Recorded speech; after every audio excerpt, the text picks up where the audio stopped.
Now, here to talk more about this, let's bring in Julia Manchester, national politics reporter with our partners at The Hill. Julia, thank you for joining us. So let's talk about what we led into Kelly with. How is an organization that is so young having so much influence on the GOP and GOP candidates?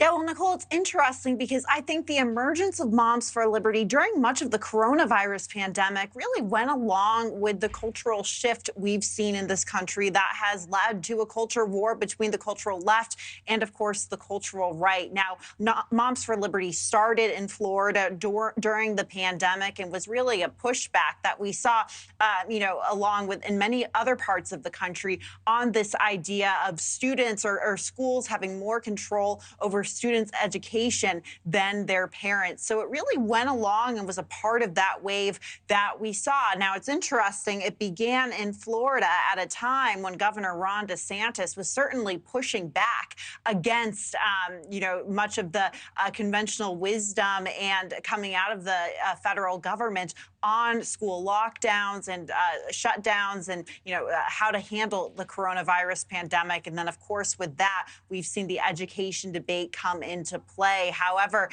with education becoming a major cornerstone issue for Republicans, it makes sense that this group is now a leading group and a must-see attraction, I think, for a lot of these Republican contenders. So Julia, you say that education really is becoming a major cornerstone for the GOP, for these candidates. I mean, we've seen candidates like Trump. We've seen certainly candidates like DeSantis, making parental input in their child's education really a primary issue in their campaigns. And, the Mom for Liberty co-founder calls it the #1 domestic policy right now.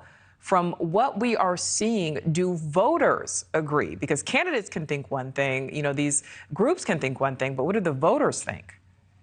I think the Republican primary base would certainly lean in that direction and agree that education and parents' rights are certainly at the top of, or near the top at least, of that priority list. I think what you can compare this to is the gubernatorial contest in Virginia back in 2021, which I covered. And in that contest, you saw Glenn Youngkin really lean into this issue of parents' rights and education during the coronavirus pandemic. And in a purple state like Virginia, we saw that Glenn Youngkin was able to handily win on that message. However, the next year in 2022, we saw a number of Republican candidates in Virginia continue to run on that message, and it didn't work out so well for them. So I think what we're seeing is that this is a very important issue for the Republican primary electorate. However, it may not be as salient in a general election. I think there certainly is a concern, about education, definitely coming out of the coronavirus pandemic among all parents. But I think a group like Moms for Liberty has certainly positioned itself as very, very conservative, and that might not be attractive to maybe some moderate voters or maybe some left-leaning voters as well. Well, I want to zero in on something else Kelly said. The Southern Poverty Law Center declaring Moms for Liberty an extremist group last month, saying it's devoted to spreading messages of anti-inclusion and hate. So because of that, do candidates who are speaking there this weekend face any risk of backlash by being there and addressing the group?